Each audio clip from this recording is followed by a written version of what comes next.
Hola, Hola, ¿qué haces? ¿Cómo estás? buenas tardes. Bien, ¿me escuchas bien? Perfecto. ¿Vos me escuchás? Sí, como que veo un pará, porque me falta. Ahí va. Muy bien. ¿Me escuchás Te bien? veo y te escucho perfecto. Bueno, vamos a ver si los demás nos escuchan. ¿Cómo estás, Alexia? ¿Todo bien? Muy bien, muy bien. Acá, terminando el fin de semana. Bueno, vos sabés que me va quedando un poco temprano el vivo, porque como que cuando arrancó, tipo, ponele en abril, eh, Era creo que invierno. claro, era invierno y además como que la cuarentena estaba como más profunda, entonces nada, la gente como que estaba más metida y ahora acabo de venir acá a una cuadra, estaba la gente comiendo en la calle, ¿viste? Entonces va cambiando como la gente como que haciendo más cosas y va quedando medio temprano, así que creo que Es la que próxima, sí, hoy hay que adaptarse porque los cambios son totalmente permanentes, ¿no? Si hay olvídate. algo que Creo, aprendimos, es impresionante. Creo que la próxima lo voy a hacer media hora más tarde. Bueno, gracias por venir. La verdad es que es un placer, una alegría, un orgullo. Vamos a aprender mucho, voy a aprender mucho de lo que charlemos juntos. Para los que no te conocen, manejás una de las empresas más importantes del mundo en cuanto a asistencia a viajeros, que es Asistcar. Si no me equivoco, hay más de 1.300 empleados que están a tu cargo, en más de 35 países, lo cual es una locura.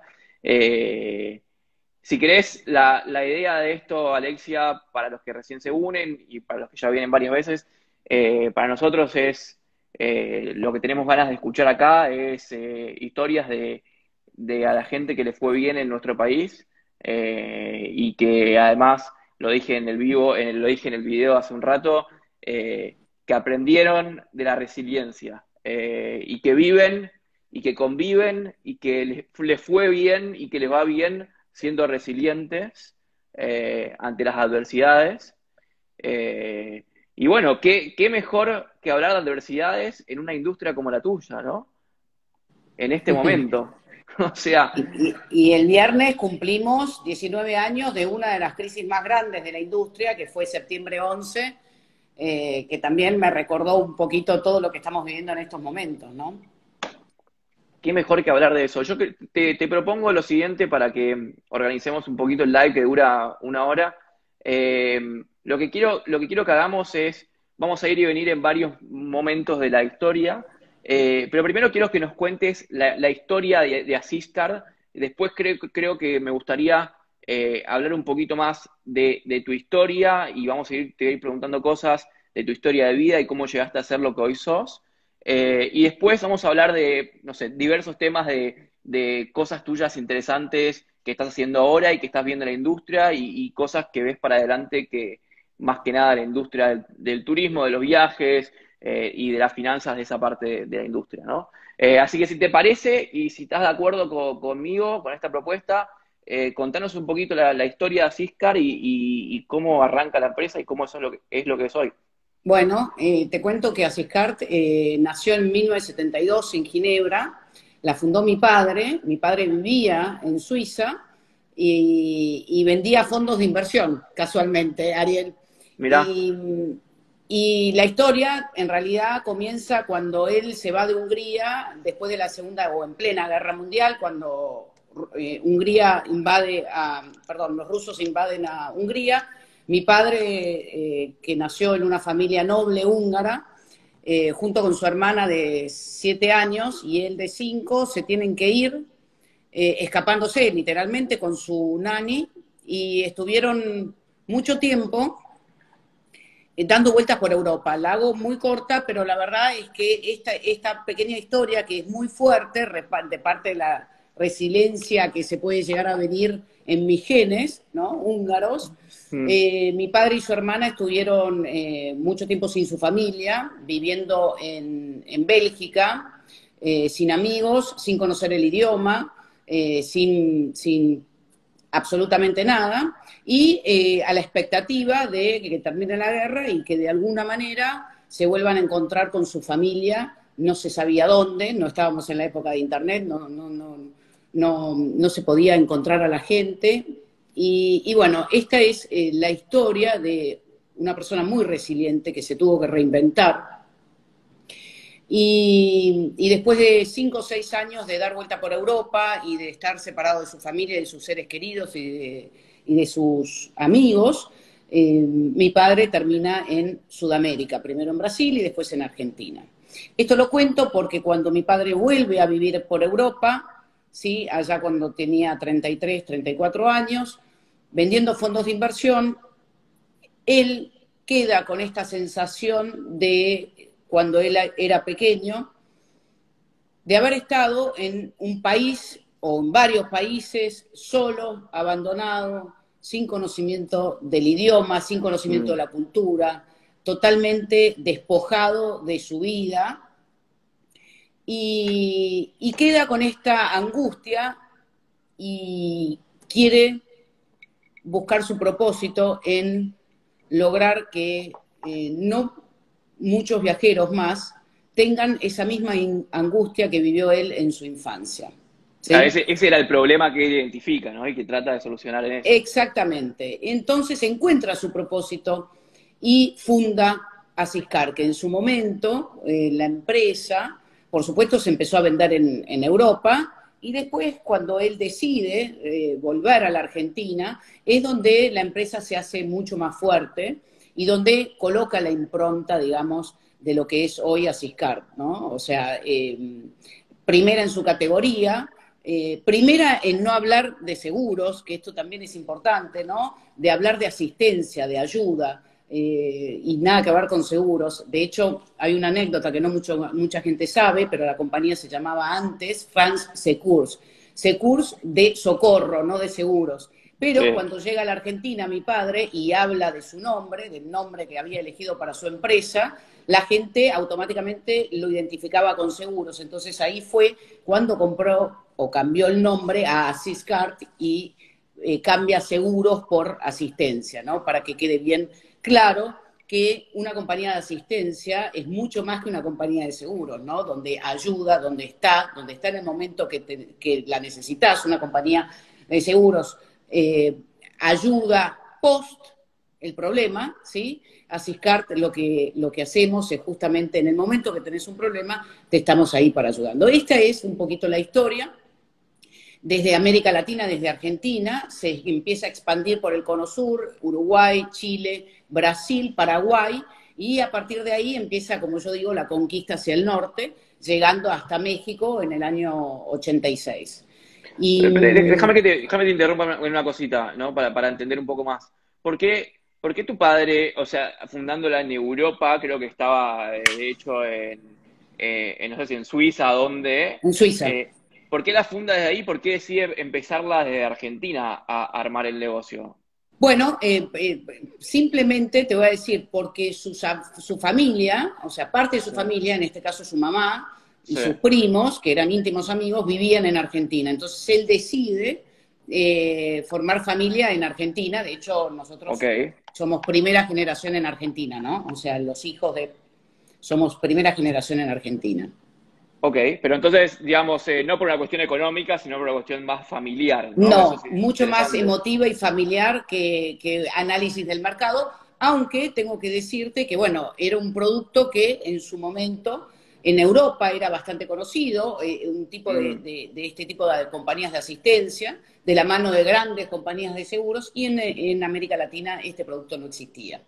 claro, Era la época, Ariel, donde viajar a Europa teníamos 3 escalas, o sea, hacíamos claro. Río de Janeiro, Dakar, y parábamos en Europa más de 24 Y horas más tarde, o sea, una locura era. para la gente eras vos tal vez su única guía o digamos, si tenía un problema era como que de verdad era los que los acompañaban porque estaban medio solos, ¿no? Nadie sabía nada. Exactamente, aparte además, no era muy masivo el viaje, ahora vos te das cuenta que la democratización de los viajes es increíble, bueno, pre-pandemia, claramente, después vamos a hablar de esto, Sí. ¿no? Pero en esa época, desde América Latina, viajaba un segmento muy, muy pequeño de mercado, muy high-end, Mm, donde en economy los aviones te mm, servían con champagne y caviar, ¿no? Era así, o sea, era era un privilegio de muy pocos el poder viajar.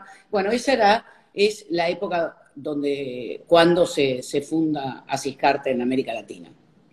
Ok, y bueno, entonces ahí a tu viejo le empieza a ir bien y empieza, digamos, a traccionar el negocio en toda América Latina. Y cuál es, o sea, Le costó mucho, ¿no? sí, Estuvo 10, 15 años, digamos, hay anécdotas muy, muy divertidas que él cuenta, pero la primera tarjeta se vendió recién después de 3 meses de patear la calle, como decía él, o como dice él, con valijeando, ¿no? mm, Así que, no, costó mucho imponer el producto, ¿sí? Porque en América Latina, y todavía hoy pasa, los latinos creemos que no nos va a pasar nada, somos los más piolas del mundo, ¿no? Entonces un mm, producto de estos, en general, que se vendía en ese momento solo por agencias de viaje, ¿no? Cuando mi padre se acercaba a las agencias de viaje como canal de distribución principal, los agentes de viaje le decían, de ninguna manera yo voy a decirle a mi cliente que le puede llegar a pasar algo malo en su viaje y por eso necesita Ciscar, con lo cual era como que lo rechazaban. Así que tardó mucho en imponerse hasta que finalmente el producto empieza a tener su propio peso de branding sí. y de Después posicionamiento. vamos a hablar, tal vez más adelante o no, no sé, pero digamos, vos a mí me decías, antes de conocerte a vos, Assistcard, y para mí era directamente Visa Assistcard, digamos, ¿no? Eso que creo que para la gente, mucha gente lo tiene en la cabeza, Visa Assistcard, no fue nada fácil, digamos, ¿no? Es como Eso fue solo que, en el 2006, te claro, cuento, Ariel. Ahí cuando yo te estaba hablando recién del 1985, 86, que fue cuando yo entré en Asicart. claro. Eh, y Visa fue una cuenta que ganamos en el 2006. Imagínate cuánto pasó en el medio. Sí, sí, pero digo, ahora que para mí parece como súper realista, tipo Visa, así que me imagino lo que era pre esas cosas, que era como, viste, quién es Asiscar, que dónde ocurrió, pero bueno. ¿Qué te parece si, o sea, entendiendo un poquito más qué es la compañía y demás, que te metemos a vos en esa historia, y para eso me parece que contanos un poco quién es Alexia y qué estaba haciendo a los 16 años?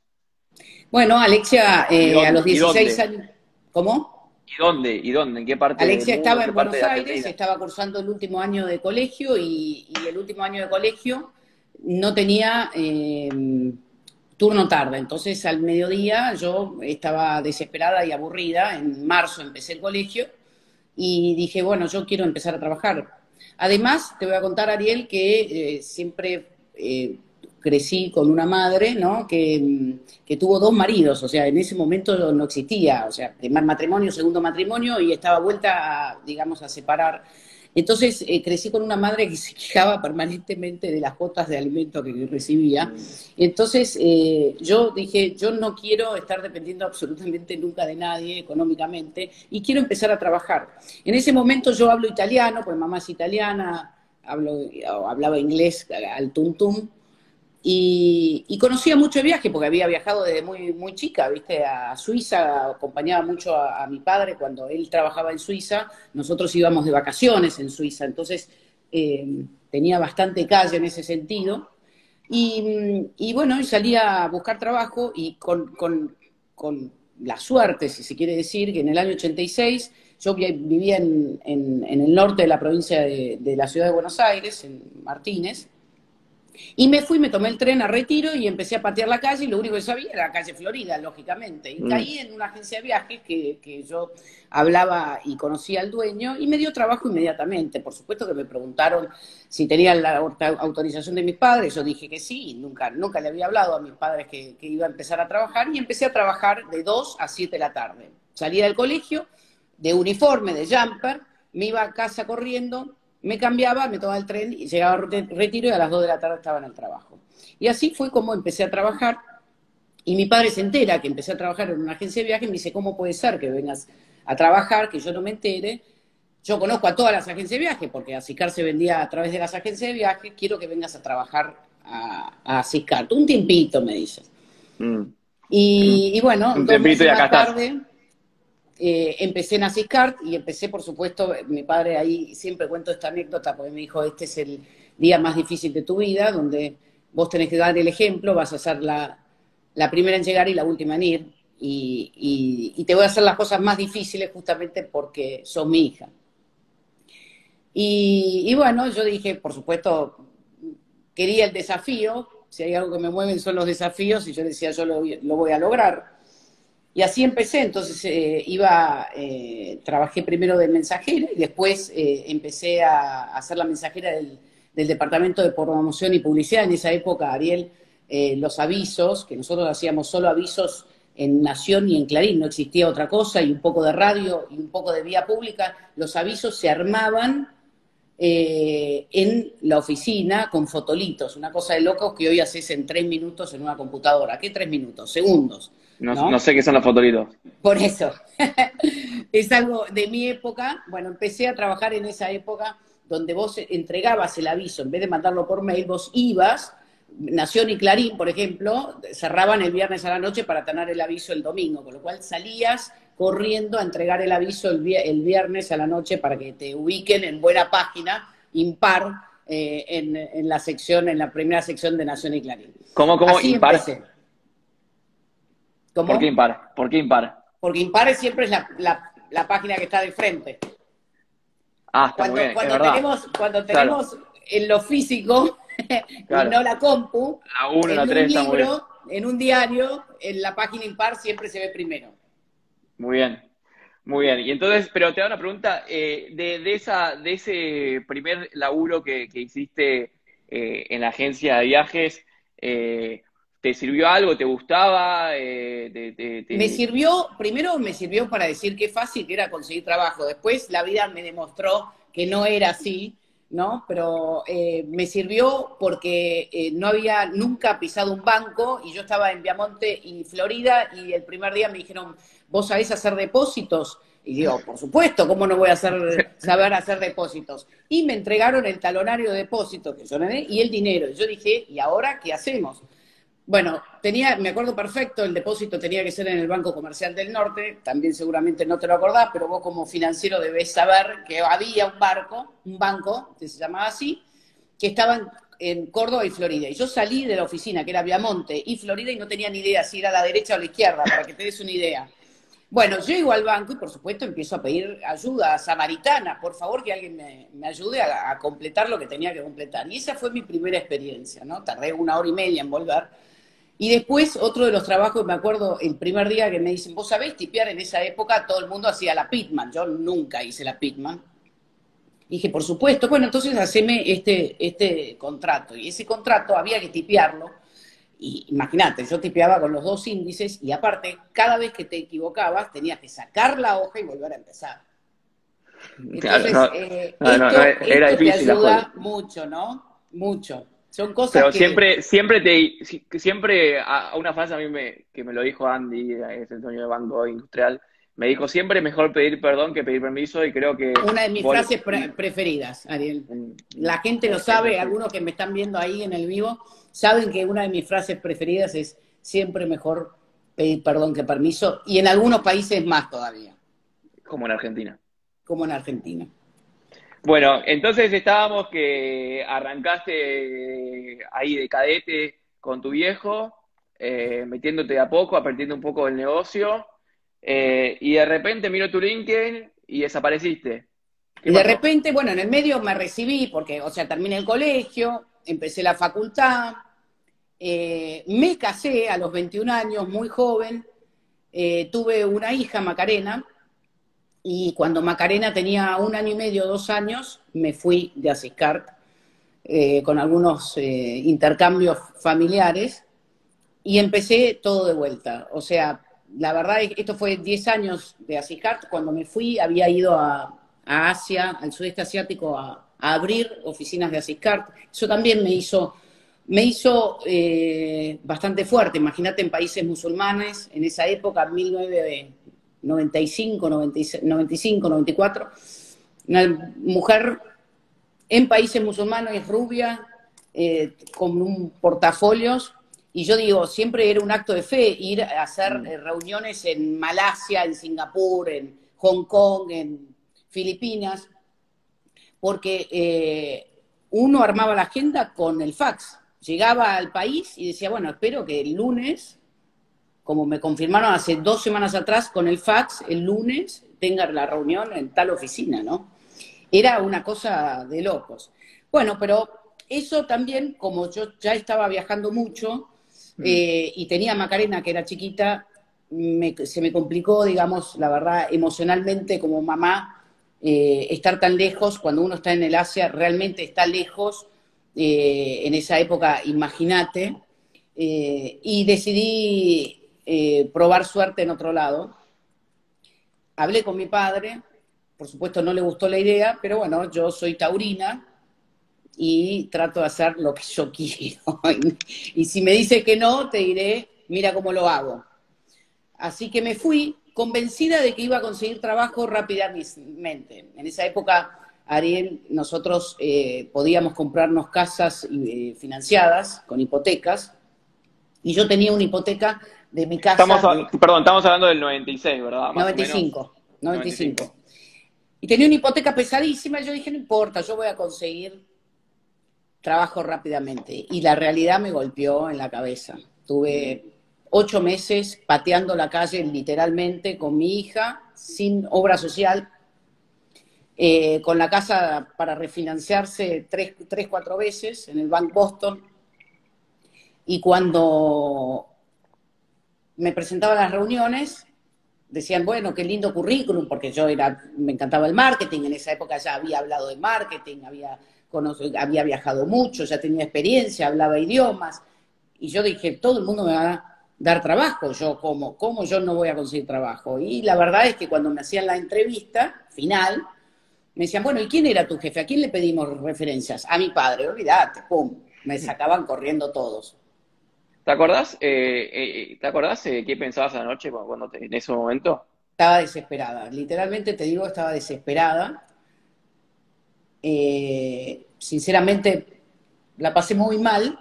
En ese momento estaba separada. Y bueno, nada, resiliencia. Lo que no te mata te endurece. Y la verdad que cuando me faltaban, y literalmente, $100 en la cuenta, 100, me llamaron del Banco Río y me dieron trabajo. Y casualmente, esta es otra historia linda que quiero contar. ¿Sabes qué parece?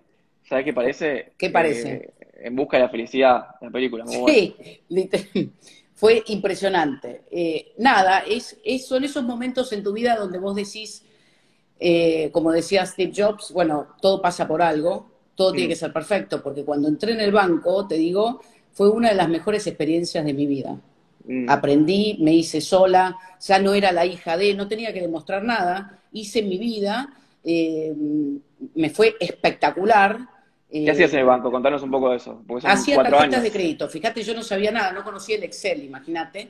Y otra de las cosas, tengo un buen samaritano en ese momento. Mi jefe me dice, bueno, Alexa, ¿sabés lo que es la TIR y la VAN? Por supuesto, digo yo, como siempre, digo que sí. Y bajo y me dice, bueno, para mañana haceme este business plan con Excel y calculame la TIR y la VAN de este cancel. Era la época de las tarjetas de crédito donde hacíamos preembolsados y que los bancos tirábamos tarjeta a mansalva, ¿sí? Y que todo el mundo tenía tarjeta de crédito. Y llegué abajo, eran las 5 de la tarde, y le digo a mi compañero que conocía ese mismo día, le digo, mirá, me acaba de hablar de la VAN y la TIR, no tengo ni idea de qué me está hablando, pero mañana a las 9 de la mañana tengo que entregar el business plan. Y el samaritano, Alejandro Cortés, no me lo olvido en mi vida, se quedó hasta las 3 de la mañana enseñándome el Excel, que finalmente después me hice una experta en Excel, te lo quiero decir. Muy bien. En tablas dinámicas y demás. Pero bueno, ahí aprendí y a las 9 de la mañana en punto entregué mi trabajo. Y bueno, a partir de ahí fueron todas buenas noticias en el Banco Río. Después, al mismo tiempo, o sea, mientras yo estaba ahí, nació mi segunda hija, Federica.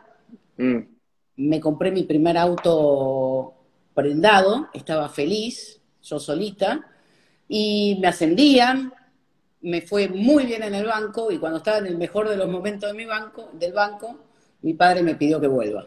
Y así volví a Siscarte en el año 2000. Claro, está bien, en el 2000, todo esto es pre-Santander.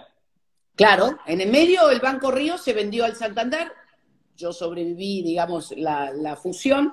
De hecho, me enteré un día en el ascensor que no éramos más Banco Río, sino que éramos Santander. Y bueno, y en el año 2000 volví a Sicart. Pero qué loco que es como que tarjeta de crédito es algo que es hoy como que no lo podrías no asociar a Siscar, digamos, ¿no? Es muy loco, y bueno, de hecho, en el 2006, o sea, imagínate que cuando yo volví, como yo había trabajado con tanto Visa como Mastercard muchísimo, de hecho uno de mis grandes productos que hice en esa época estaba Varig, la compañía de aviación brasilera, y yo fui la encargada de lanzar el co-branding entre Banco Río y Varig y Mastercard, que fue como romper el paradigma de que Banco Río era solo Visa, y bueno, finalmente fue Mastercard. En ese momento, entonces, conocía mucho a las dos marcas, y desde que volví al a Siscard, lo único que tenía obsesionada en mi cabeza era conseguir la cuenta de Visa. Bueno, en el 2006 la conseguí. ¿Por qué te llama tu viejo y qué pensaste en ese momento? O sea, ¿cómo fue esa transición, digamos?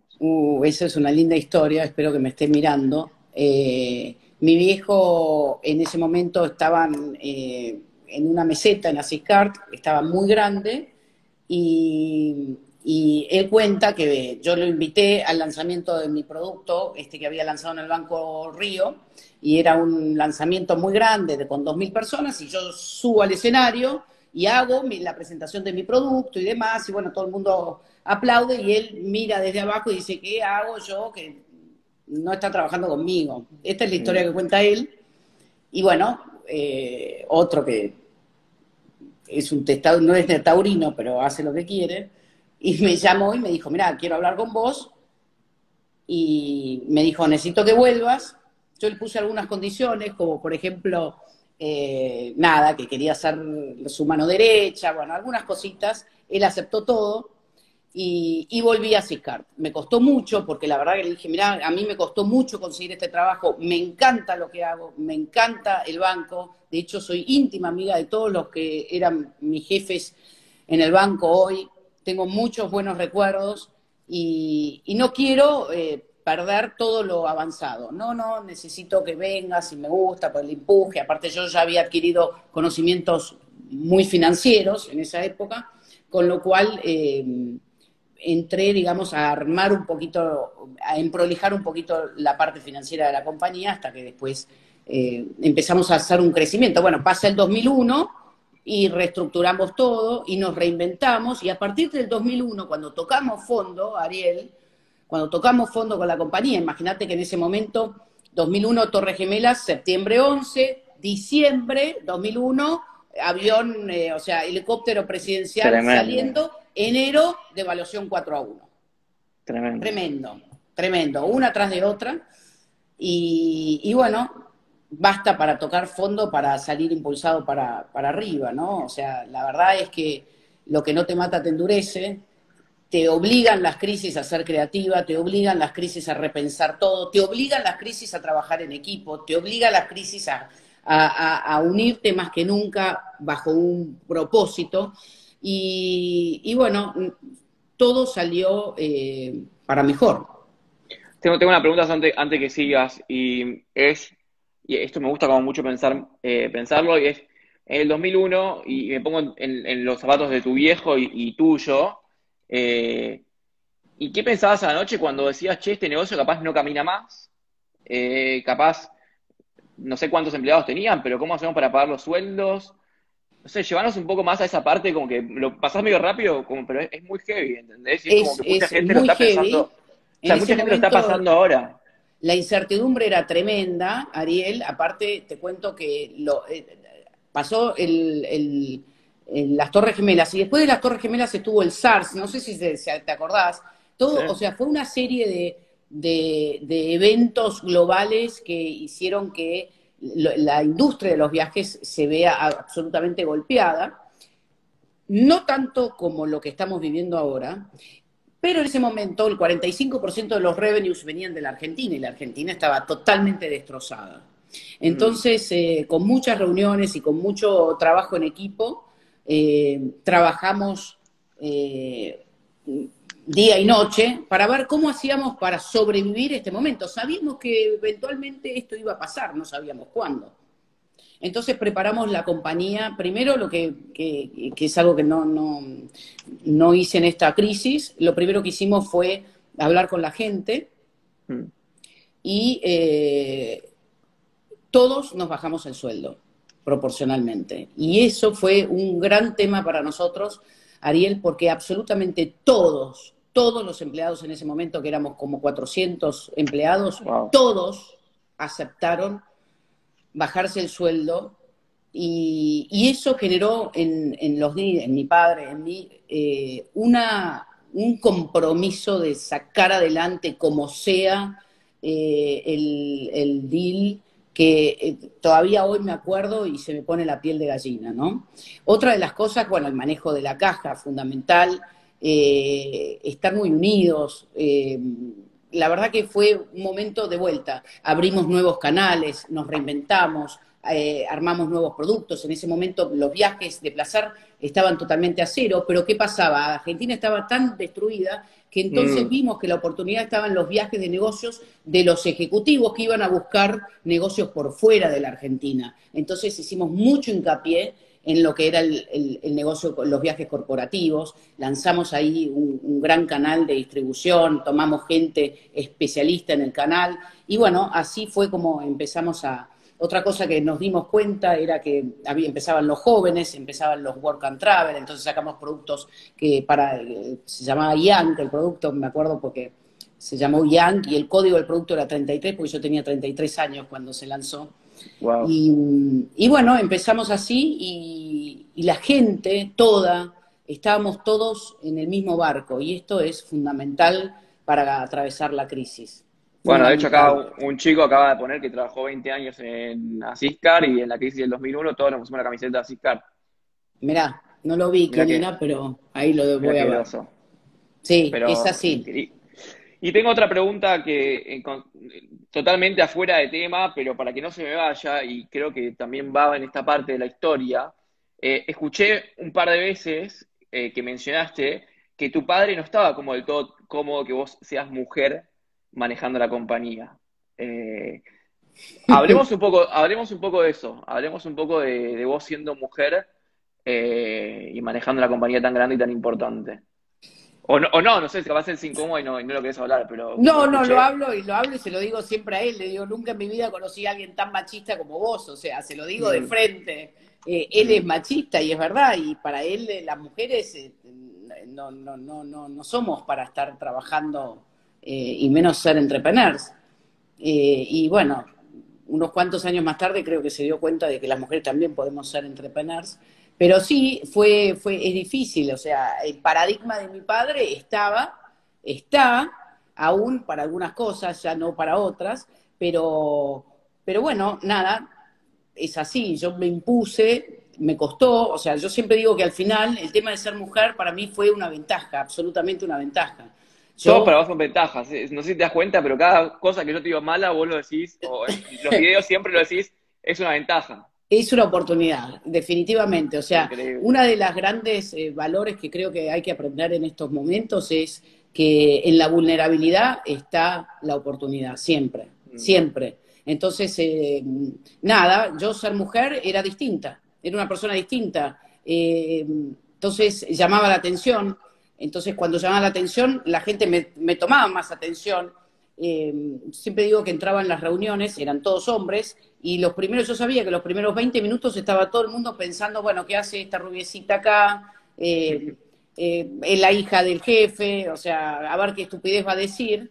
Y eso lo transformé en una ventaja. ¿Por qué? Porque yo me hice experta en romper hielo en las primeras reuniones, ¿no? O sea, automáticamente creo que fui muy canchera. Tomabas el control por ese lado, ¿no? Claro, y mostraba y me imponía bueno, por qué estaba ahí, ¿no? Que no estaba ahí por tener títulos, sino por trabajo, por esfuerzo, que me costó una barbaridad, porque esto no viene solo, esto también, no es suerte, no es nada, es trabajo, es esfuerzo, es tomar caminos, es tomar decisiones, es sufrir mucho, mucho, pero bueno, cada uno elige su camino también, ¿no?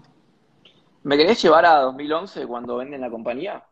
2011, la compañía estaba en su auge, después de 10 años de continuo crecimiento, de más de 50 países. Mi padre decide vender la compañía, entonces empezamos un proceso de Pero lo que se llama perdón, hasta ese momento el dueño de la compañía era tu padre, digamos, ¿no? solo mi padre. Ok, ok. Y bueno, decide abrirse por temas tal vez personales o no, pero bueno, decide abrirse y empezó el proceso, que es un proceso que para todos los que vivimos en procesos de venta de compañía es un proceso durísimo para las empresas, durísimo, durísimo para los líderes, durísimo para la gente, durísimo para la cultura y además porque vos tenés un business as usual que tenés que mantener mientras la cúpula está, o en este caso yo, ¿viste? Estaba dedicada a buscar al mejor próximo Comprador. dueño de Asiscar, porque mi, mi propósito era hacer trascender la compañía. Yo en ese momento era CEO, entonces en general también te da una incertidumbre a ver si el próximo dueño te quiere o no te quiere. En general te quieren porque dicen no me voy a comer este garrón los primeros Sí, 2 sí, años. de Después, hecho te piden un earnout, digamos, claro, ¿no? y después Así que, Entonces tuvimos la suerte, la verdad, Ariel, que tuvimos muchísimos oferentes, muchísimos. Te digo muchísimos, te estoy hablando de más o menos 10. Y sí, sí, tuvimos sí. con mi padre juntos decidiendo quién era el mejor próximo accionista de Asiscard. Mm.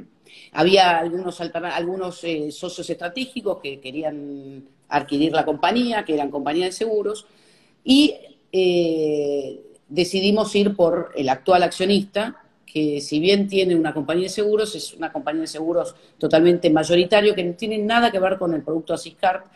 Y la realidad hoy, bueno, en ese 2011, 15 de diciembre del 2011, mi padre firma los papeles en Suiza, porque la compañía era suiza, y empieza otra etapa totalmente nueva en la compañía, absolutamente nueva, ya sin familia. En ese momento también estaba mi hermano trabajando en Asiscard, ni mi hermano ni mi padre se quedan, y el accionista nuevo decide que me quede yo. Y a partir de ahí empieza otra etapa en Asiscard. ¿Puedo preguntar por qué deciden vender? Es una pregunta que le tendrías que hacer a mi padre porque no fui yo, Ah, bueno, vamos a traer a otro vivo entonces. pero que con todo gusto te va a aceptar, pero él te cuenta que estaba cansado, que quería abrirse, que el tema familiar era un tema también, siempre un dueño, un fundador, le es muy difícil, Ariel, designar su sucesor, especialmente Claro. cuando hay varios hijos, y eso me parece que es lo que Sí, era más fácil que lo decía otro, ¿no? Como exactamente, creo que, o que sea, lo muy en decía el estar. fondo, creo que eso es lo que lo motivó a mi padre a vender. Y contanos si querés, porque lo mencionás mucho, lo acabas de decir, de hecho, de esta nueva etapa en la compañía, donde tal vez vos y tal vez muchos de los que están acá se sienten identificados, como que de repente ya no eran en una pyme argentina, viste, con el hermano, la hija y no sé qué, sino que había una compañía afuera que si bien no cotizaba, era otra cosa, digamos, ¿no? No, de hecho, el gran desafío es primero transformar la compañía familiar en una corporación totalmente compliance, con reglas totalmente nuevas, americanas, ¿no? Mm, Auditada, una empresa totalmente auditada, con una cultura donde se quiso imponer la cultura americana y en algún momento yo no lo acepté. Fue claro, un primer año, el 2012, el 2013 fueron años durísimos duro. para mí, durísimos, de puro cambio, de pura transformación, imagínate yo, de manejar absolutamente todo y decidir todo, de golpe tenía que pedir permiso para Wow. aumentar un sueldo de una persona en Paraguay a alguien, y se tenía que pedir permiso a alguien que estaba sentado en New York y que no tenía ni idea si Paraguay, Uruguay eran países o si eran países diferentes. Era así. Hasta que Pero un día dije, esto contame un se poco, acabó. pero pará, contame eso, o sea, ¿cómo lo sentiste? O sea, Tremendo. De es hecho, súper raro. fue tremendo para mí, fue un momento espantoso. Y tanto fue así que me cansé y los aviones de Buenos Aires a New York salen a las 10 de la noche, los de American, y un día a las 2 de la tarde me pasó esto y dije esto se acabó y me tomé el avión ese mismo día a las 10 de la noche, aparecí en New York, fui a ver al accionista que en ese momento tenía 90 años, hoy tiene 95, Ariel, es una cosa increíble.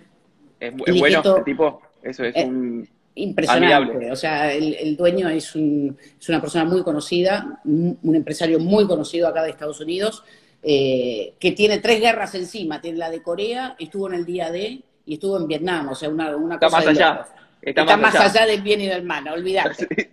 Bueno, ¿y qué te dice? ¿Pero qué Y le le decís? dije, mira, esto se acabó, yo no puedo seguir trabajando con una compañía donde tengo que pedir permiso para levantar el sueldo a un empleado administrativo de Paraguay, con alguien que no tiene ni idea que estoy hablando de Paraguay, porque, viste, acá muchas veces el tema es Sudamérica, viste, nosotros somos sudamericanos. Es Sí, muy sí. triste, pero es real.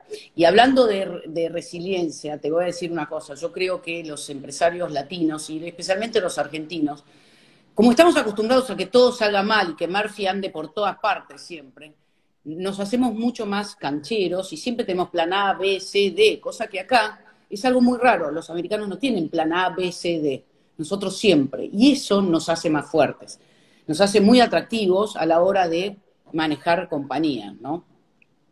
Entonces le dije, mira, esto se acabó, yo no puedo seguir así. Y en ese momento él agarró el teléfono y dijo, a partir de este momento todo el mundo deja a Alexia tranquila, Alexia hace lo que quiere en Asiscar y punto. Y fue tal cual.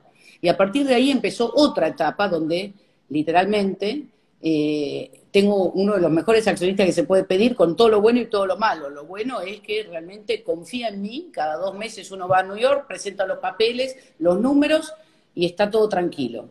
Y lo malo es justamente eso también, que te deja sola y te dice, en un momento como ahora, viste, bueno, qué sé yo, hagamos lo que hagamos, yo sé que vos lo vas a hacer sola y bien. Y Bueno, bueno, la verdad es que desde ese momento, 2011, hasta Asiscar prepandemia, 2020, la compañía se duplicó 2 veces y media más, 2 veces y media más, y en EBITDA 10 veces más. Así que con resultados contundentes. Y hoy nos encontramos en medio del COVID. bueno, hablemos si es del COVID, pero también me gustaría que si la gente está interesada puede ir poniendo preguntas y si nos quedan unos 5 minutos o algo así, nada, vamos a ir respondiendo, pero contanos cómo es el COVID, porque de repente, o sea, es una industria que no es que bajó un poco, es cero. O sea, Cero, de repente se levantaron y nos cero. entró 0 pesos, cero, cero, cero Hace dólares. 5 meses y medio que estamos en una industria donde pasamos de 100 a cero, literal. Los vuelos, o sea, no están, 90% de mis revenues vienen de América Latina y América Latina es la región más golpeada lejos, lejos en la industria de los viajes. Te hago una pregunta para entender un poco el business model. O sea, ¿cuán variables son los revenues y cuán fijos en algunas cuestiones, digamos, ¿no? Bueno, ahora estoy transformando toda la compañía. Obviamente esto hace 5 meses que lo único que hago es pensarla nuevamente, transformarla, adaptarse y te diría que en una compañía de servicios siempre el 60% de los costos viene del payroll de la gente. Es Sí, así. Y el otro eso, 40 te lo voy a decir, es el variable de los médicos que tengo, te lo hago muy simple, ¿no? De los médicos que tengo que pagar en el exterior y los costos de distribución del producto. no, claro, pero porque al fin del día vos dijiste que no sos una empresa de seguros, pero sos una empresa de seguros, entonces de repente, como que la gente no viaja, tampoco se lastima, digamos, ¿no? O sea, No, tampoco, pero bueno, tenés el costo fijo completo, imagínate, son 36 países, oficinas, aeropuertos, gente, por supuesto que tenés costos fijos que tenés que paliar desde el día uno, que sabemos, en realidad, en marzo, cuando todo empezó esto, nunca nos imaginamos que en septiembre todavía estamos viendo 3 vuelos por día saliendo de 6, o sea, es una locura lo que estamos viviendo. Bueno, pero bueno, en toda crisis hay oportunidad y si hay algo que aprendimos es adaptarnos rápido, a ser ágiles, a hacer la compañía mucho más liviana, a unirnos nuevamente, a transformarla, yo cuando empezó esto dije, bueno, estoy en la industria de los viajes, que está muerta, y estoy también en la industria de salud. Y la Mm. industria de salud está en auge, con lo cual focalicé mucho a la gente en lanzar productos de salud. Y acá estamos lidiando, todavía nunca, digamos, con nuestros propios revenues y con nuestro... Imagínate que en el 2019, Ariel, cerramos el mejor año histórico de la compañía. Wow. Venía un 2020, el más promisorio, obviamente, y bueno, acá La, estamos una vez la más gente, con la realidad. la gente va a viajar menos post-COVID. No, la gente va a tardar en volver a viajar como viajaba antes del COVID. Mm. Si estamos en una industria buena es esta, no hay ninguna duda. No hay ninguna duda que cuando empiece a viajar van a tener en su cabeza que tienen que viajar con Asiscar, que esta es una oportunidad que es obvia, porque todo el mundo hoy tiene la salud como prioridad, Claro, cosa que claro. antes no la tenía. Mm. ¿Sí? El tema es Wow. cuándo va a pasar esto, que es la gran incertidumbre que tenemos, ¿no?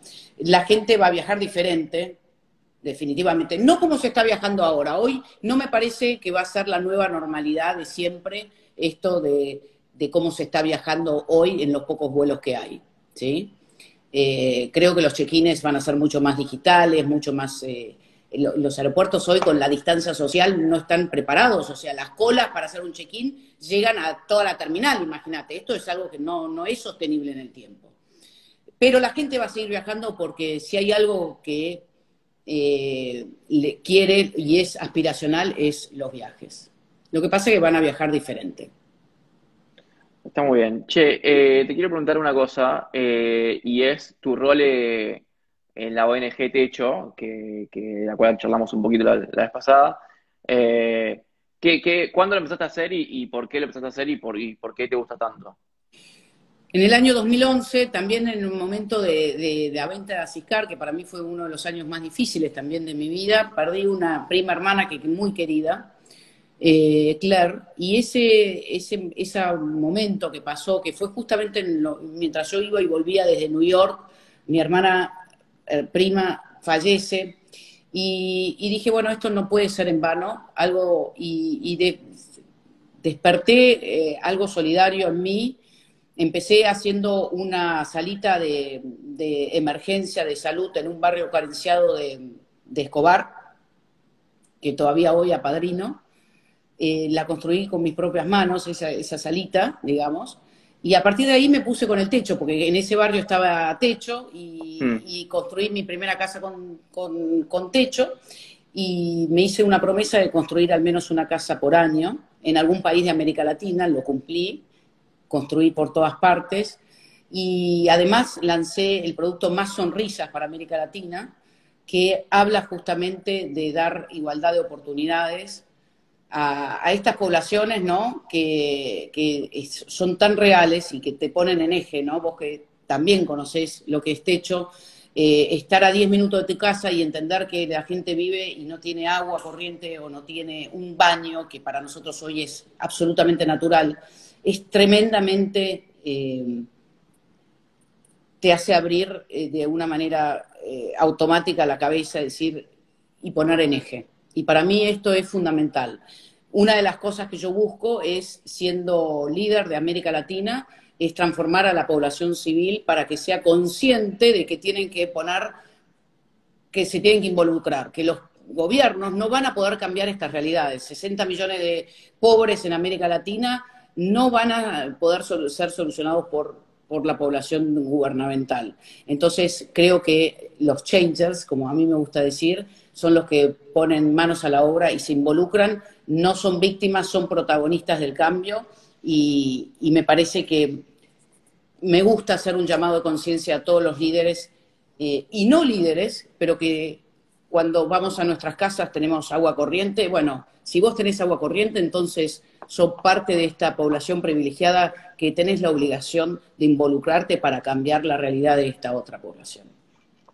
Espectacular, ¿no? Pienso igual y también creo que la palabra que usaste eje, para mí te hace como valorar diferente las cosas, ¿no? Que los problemas a veces que a uno le parecen tan importantes no son tan relevantes y son fácilmente, viste, solucionables comparado a otros problemas que son como casi imposibles de solucionar, digamos, ¿no?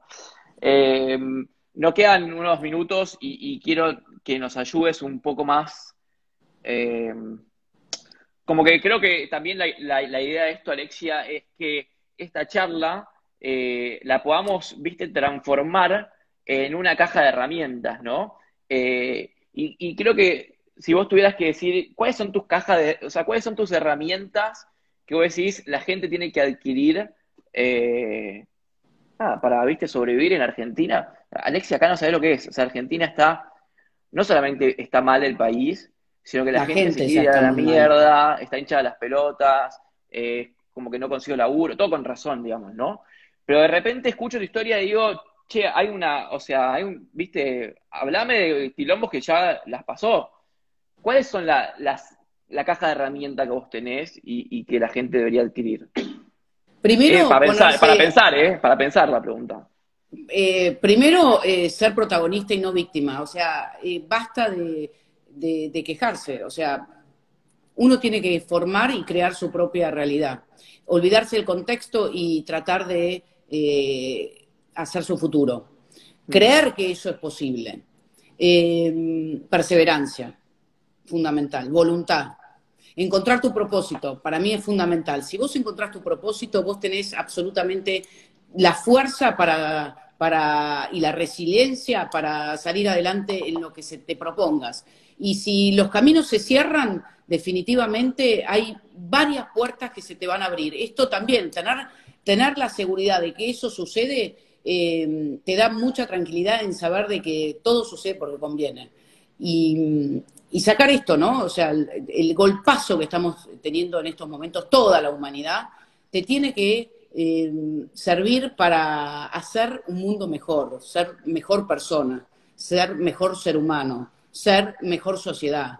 Yo soy una convencida de que esto es posible, pero bueno, hay que hacer un estado de conciencia profundo y saber que nada viene de arriba, esto de vuelta, esto es trabajo, esto es saber que cuando uno elige un trabajo o un camino, deja de tomar otros.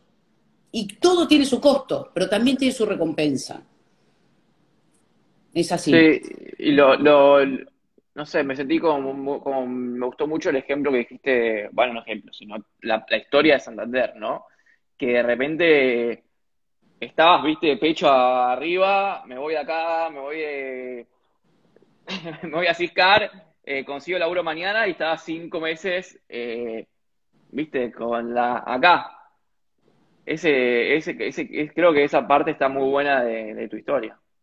es, es, fue un gran aprendizaje, ¿no? O sea, yo siempre digo, hay que saber que hoy, si hay algo permanente, es el cambio, ¿no? Y lo que hoy tenés, te puede desaparecer de la noche a la mañana. Mirá lo que estamos viviendo. De golpe en la Argentina hace 5 meses y medio que nadie puede ir a un restaurante. Es algo de locos. La gente está explotada, como vos decís. Che, última pregunta que te hago. ¿Sos fanática de vi tu Instagram y haces boxeo? ¿Qué es esa pasión que tenés? ¿Me explicás? Eso fue hace Aparte poco. o sea, sos buena. Yo creo que no podría hacerlo. Hace un año nada más que hago boxeo, fíjate, Ari, y la verdad que cuando empecé boxeo, y empecé por un tema personal mío que me pasó a fin del año 2019, cuando conocí a mi profesor en ese momento, que ahora está en banco en Saavedra, me dijo, Alexia, el boxeo es como la vida. Lo importante es saber recibir los golpes, caerte y levantarte rápido y más fuerte. Y esa frase me impactó y dije, esto es así, es real. Y el boxeo me hice fanática porque la verdad, no solo porque eso es lo que me dijo el primer el profesor que tuve, que le mando un beso si me está viendo, sino porque es el momento donde vos estás conectado con el aquí y ahora. A mí me cuesta mucho el aquí y ahora por una cuestión básica, que soy sumamente ansiosa y estoy siempre mirando para adelante. Y en el boxeo, si vos no estás en el aquí y ahora, literalmente te golpean, te De caes golpe. y estás fuera del round. Entonces, me gustó mucho y el entrenamiento me gusta y así estoy entrenando. Bueno, espectacular. Me vuelvo loco. Bueno, muchas Mirá, gracias. Flor, le mando un besote ahí, una compañera del ring. No, no, hay del ring, pero hay mucha gente de Asiscar y la verdad que es una macana que después los comentarios no quedan guardados, Qué pero lástima, nada, pero bueno, nada, es lo que hay. ¿Te sentiste bien? ¿Te gustó? ¿Te sentiste cómoda? ¿Te me encantó. divirtió? El tema es si le gustó a la gente. Nosotros somos menos, la No, gente es la que yo te digo la te verdad, juzga. Alexia, yo vengo acá los domingos para escuchar una charla que a mí me sirve. A mucha gente aparentemente le sirve, si no, no vendría más. Y a la gente le sirve escuchar cosas buenas y positivas porque es imposible, digamos, lo que está pasando en este país y así que creo que a la gente le sirve mucho. Yo te agradezco de corazón, mucha suerte, muchos éxitos, Muchas que gracias por la siga todo oportunidad. bien. Bueno, no, al revés, para mí. Yo soy un mero correntino que de repente está charlando con una CEO de una empresa de 1.300 empleados. Mirá, quién habla, por Dios. Pero está Te, bien. ma- Te mando un beso Un grande beso y enorme muchos y éxitos. gracias. Un beso a todos. Muchísimas Bye bye. gracias.